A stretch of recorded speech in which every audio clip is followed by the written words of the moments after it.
Hi, I'm Kelly Vaughn, and this is Inside Indy.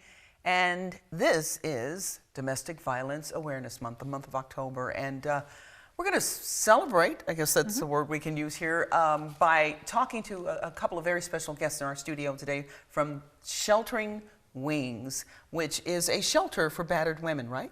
Okay, welcome to the show. We have Cassie Martin, who is the executive director for Sheltering Wings, and then we have Linda Wells, who is a residential services director there and also a survivor. Yes, correct. Welcome to the show. Thank you. I want to begin with Cassie. If you can tell folks where you are and what you're about, your mission, purpose. Sure. We are located in Danville, Indiana, so we're in Hendricks County. But when you think about the shelter and the families that we're serving, it's not just those in that immediate radius, but we really serve families from throughout central Indiana, throughout the state, and even outside of the state. We have families that come from all over. And so our mission can essentially be summed up in three components. The first is that we provide that emergency housing for women and children escaping domestic abuse. But then we recognize that it's not just enough to get families out of the situation, but we need to do everything possible to help them build stable and independent lives. So that goes into that second component with our life skills program. That's budgeting classes, computer classes, helping them work through some of the emotional and economic constraints that they might have, and we also have support groups that are a part of that. And then the third component is that everything that we do is through the love and compassion of Christ. And we know that there are some fantastic organizations that do really great work, but those organizations that share the love and compassion of Christ, we know that there is an even greater measure of healing, of forgiveness, of wholeness, of fullness that can come from that. And so everything that we do falls under that.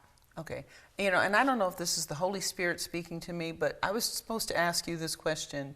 We have the shelters for the women and to, as you said, to escape, build, and experience the compassion of Christ. And I know you can't really answer this, but are there places for men to go to change?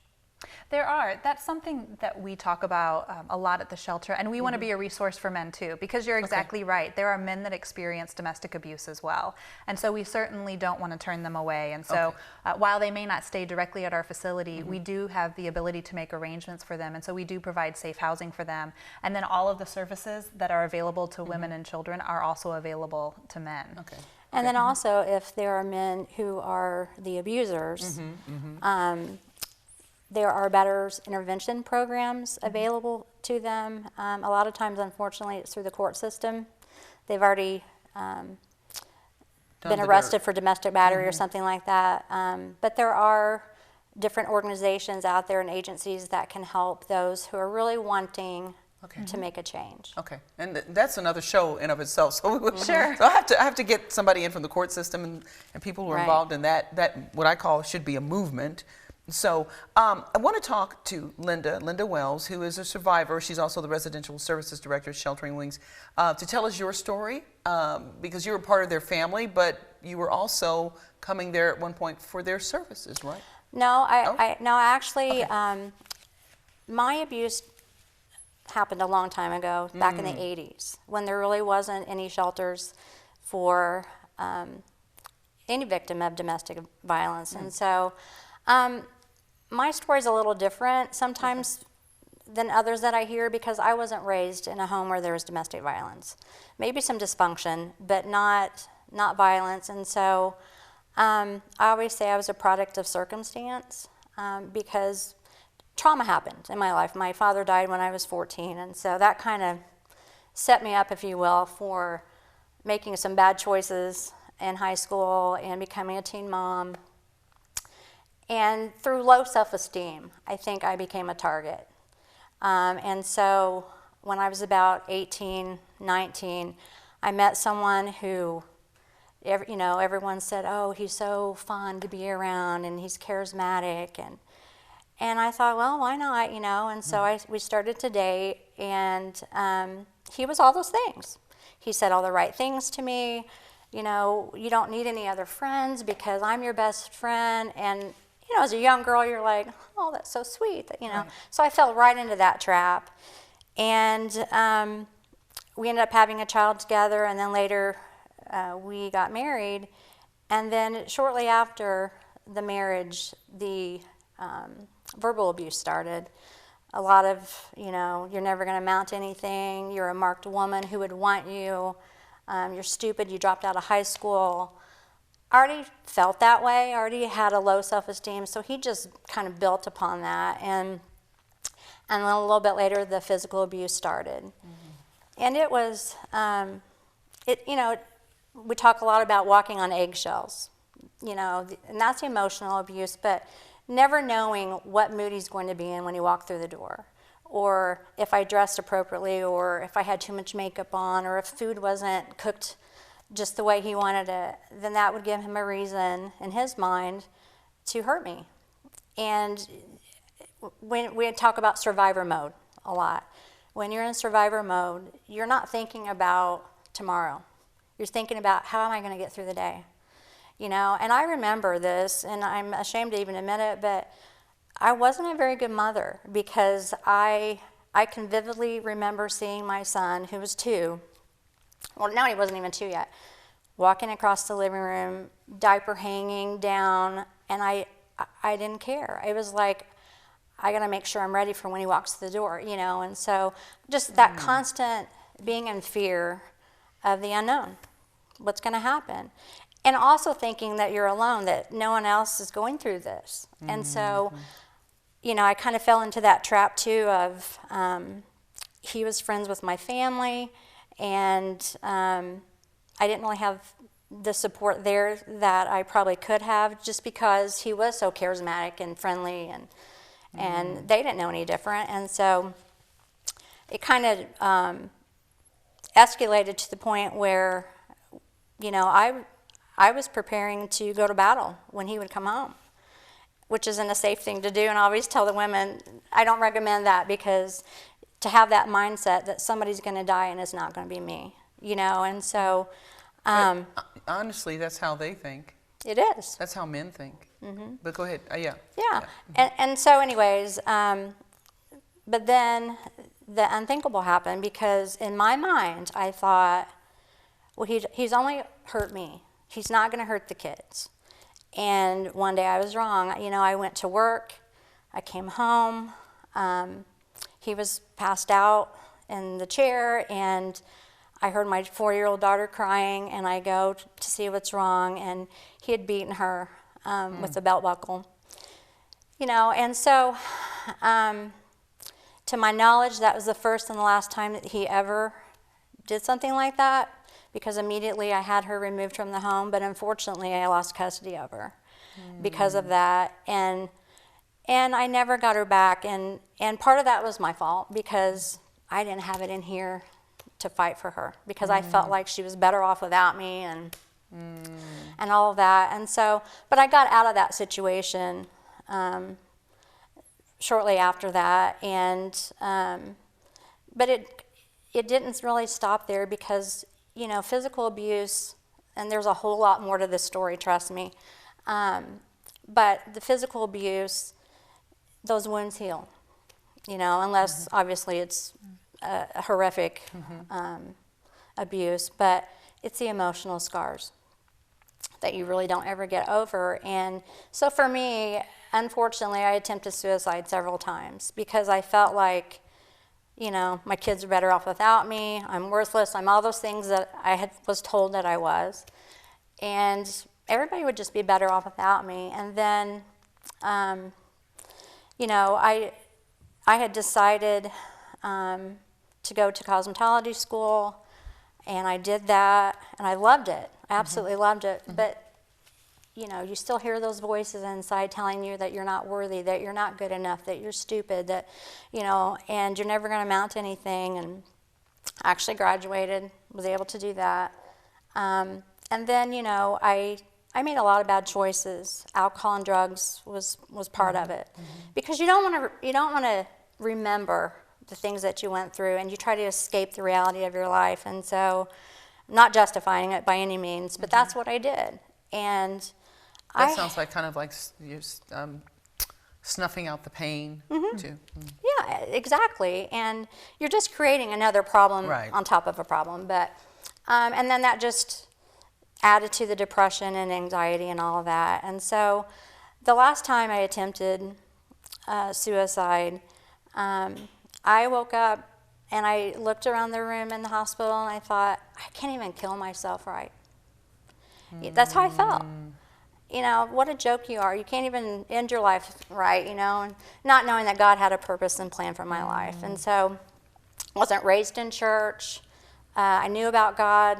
I mean, we went to Bible school, and we were the twice a year churchgoers. But I went to our mailbox where I worked, like I did every day. And when I went back to work after I attempted the last time, and this mailman stops and says, "Hey, we're having revival over here at the First Church of the Nazarene. Why don't you come?" And I don't remember what I said to him, but I remember thinking, why not? I've tried everything else in my life. You know, the men, the drugs, the alcohol, you name it, and I'd done it. And so go to church, and, you know, the sky didn't fall in or anything. It was, yeah. And I just remember feeling safe for the first time in my life. I just felt safe. And the preacher, or the evangelist, he was talking about drunkenness and sleeping around and all these things, that's what I was about. And I got mad. I just thought, that mailman knew me, and he went and he told this preacher everything, you know. Little did you know, we all feel that way on Sunday, right? Yeah. So anyways, you know, he said, I want to talk to you this morning about God's forgiveness. And he said, what if I told you, of course, you know, you feel like he's saying it right to you. Yeah. He said, what if I told you you could leave here today totally forgiven of everything you've ever done? And of course, I'm rewinding my life in my head, and I thought, there's no way. And they had an altar call, which I didn't know what that meant, and everybody was standing up and singing, and I didn't go forward.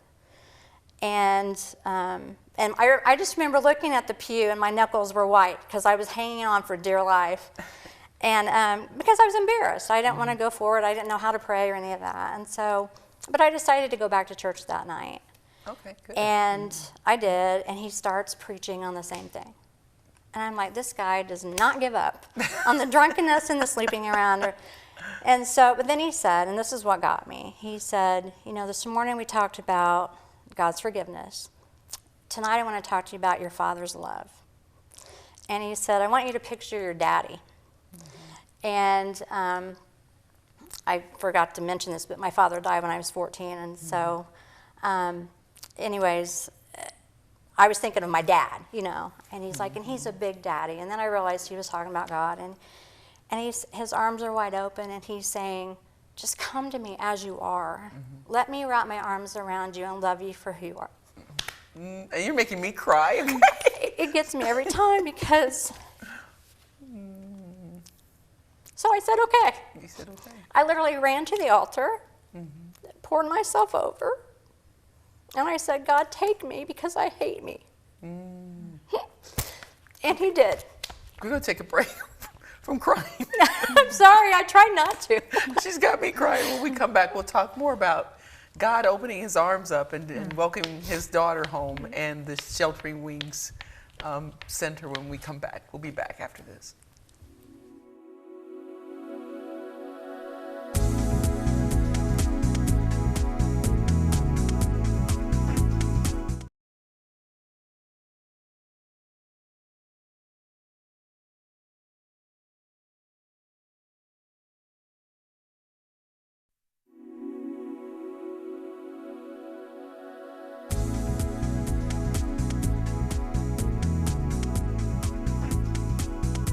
And we're back with the folks from Sheltering Wings. We have Cassie Martin and Linda Wells, and Linda Wells was giving us her testimony and what she's gone through, domestic violence and her young life drinking and then coming to the Lord. And I wanted you to pick up where you left off in your testimony. Well, like I said, you know, I asked God just to take me because I made a mess of my life trying to do it on my own, and he did. And Linda walked in one way at that church, and Linda walked out knowing that I was forgiven. I don't even know how else to explain it. I just knew I was forgiven.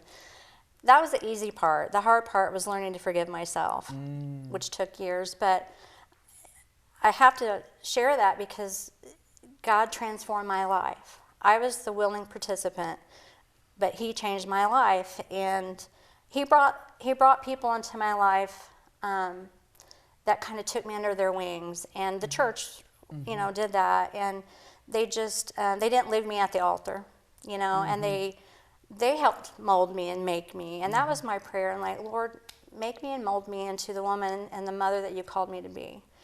And and so that took many, many years, and I'm still a work in progress. It's far from being over, but He was able to. I became a youth pastor, years later, and how I came to Sheltering Wings, was not by accident. Somebody handed me a paper from the flyer and said, you need to apply for this job. And I read the description and I said, I'm not qualified. Because, they want a bachelor's degree and all this, and I was a hairstylist, and so, but anyways, I called and went through the interview process, and I did feel like that was my calling, because I wanted to be able to give back. I've been there. I've done that. I understand why women stay. I understand why they leave and go back so many times. I get it. And so I have a love in my heart that only can come from Him, because to be honest, I get frustrated with them because I see me. And I want so badly for them to transform their lives. And like Cassie had mentioned, we don't want to just get them safe, although that's like the most important thing, but how do we help them transform their lives to where they become self-sufficient? Let me ask Cassie then about what do they normally need to make that transformation? What is missing? There's so many components that a family can come in that they're missing. So it might be the economic stability of having completed their high school diploma, or maybe it's some type of secondary education or certificate, or finding a job. They might feel so dependent and reliant upon their abuser because they've stripped away all of their acts of independence, driver's license, ability to maintain a budget, all of those kinds of things. So those are more of the nuts and bolts that we really help to work on and assess where they are in life and what types of resources and tools that they need. But for the transformation part, that oftentimes goes into the support groups or the case management that they have with our staff, where they can talk one-on-one and they can really begin that journey of understanding, why he does that, what their self-value and worth is for themselves, that they are worthy of honor, that they are worthy of respect, worthy to be loved in the way that God intended them to be loved. And just working through that process of the healing component is such an important part for the full transformation to take place. Why does He do that? There's so many reasons, but the underlying reason or the underlying cause of domestic abuse is control. The abuser will try to exert control in any way possible. Sometimes that manifests itself in physical abuse or in the emotional abuse by tearing a person down so that they can feel more powerful, so that they can feel more in control. Ultimately, that's what it all boils down to, is that need, that craving, that desire for control. And we oftentimes will tell victims that when they leave, that's one of the most dangerous times in their life. And that's simply because when they leave, they're taking away the object to control. They're taking away the person to control. And so then they'll react, they'll respond. And so we work with them to make sure that they're making that decision to leave in the safest way possible. So we can help them with safety planning. We can help them with safety planning as they're preparing to leave, to think through all of the things that they might need to bring with them, or the best timing of when to leave. Or there are some people that we just understand and recognize aren't ready to leave yet, or maybe right now isn't the safest time to leave. So we'll help them with safety planning so that while they're still in the home, here are some things that you can think about. Here are people that you can connect with to make sure that you stay safe. And when you do need to leave, when you are ready to leave, we can help them through that. So, and you mentioned earlier, Linda, about that it is sometimes hard to leave. Explain to the viewers why that is, that through your experience and what you've seen at Sheltering Wings, why it takes 7 times to actually leave. I think I mean, obviously there's various reasons, but for me, I felt alone. I thought I was the only one really going through it. I didn't even know I had a name. And the fear factor, you know, there had been so many violent altercations and physical threats, or, you know, I'll make sure that, you know, you lose custody of your child, which I did anyways, but, you know, just all these things in your mind that you think and that you believe are going to happen if you leave. And I didn't have any education. I dropped out of high school. I did get my GED, but, you know, it still didn't feel like enough. And I felt dependent upon him, and I think for me those are the reasons why I stayed. Or I would leave. Law enforcement came to our house an awful lot. And again, this is back in the 80s, and it was a family issue, and so you work it out, and that was my main thing. I wanted to work it out. You mentioned law enforcement, and I put this on Facebook the other day. There are a lot of the police shootings, brutality against African Americans, and deservedly so, the media attention it's been getting. But what I posted was, there was a family, I don't know what state, but the guy killed 4 kids and wounded the wife. Did you see that particular story? It was, and they were older kids. There's so many lately. They were like, I don't remember that. the kids were like 17 and 16 and 2 younger kids. And I thought, where are the protesters? Where are the marchers? Because to me, if that's a white cop killing a black man because he's black, that man killed that woman and his family because she's a woman. Right. So where are the, and it happens every day, all day, but how often? I mean, even, it's too often anytime. One time's too often, but that's maybe once a week. This is every day, 50 times a day in every city in the country. So where are the marchers? That's what I want to know. Where? Well, and that's why we think it's so important to have conversations like this. Throughout the month of October, we're talking about breaking the cycle of abuse or shattering that silence, because for too long we've been silent. For too many years, you know, Linda can attest to this, people just considered it to be a family issue. But we need to do everything that we can to rally the community around and to say no more. We're not going to take this anymore. It's not acceptable. We're going to do everything that we can to support the people that are in the midst of these situations so that we can provide the help and the resources available. And we're going to step in. We're going to do something about it. And I think that by having these conversations, by shedding light on it, by bringing more awareness to it, that's where it begins. Well, and two, nowadays there are so many resources. There's really no reason why someone can't seek help, because they are just, we didn't have resources back then like we do today. And I appreciate what Sheltering Wings offers in terms of its programs.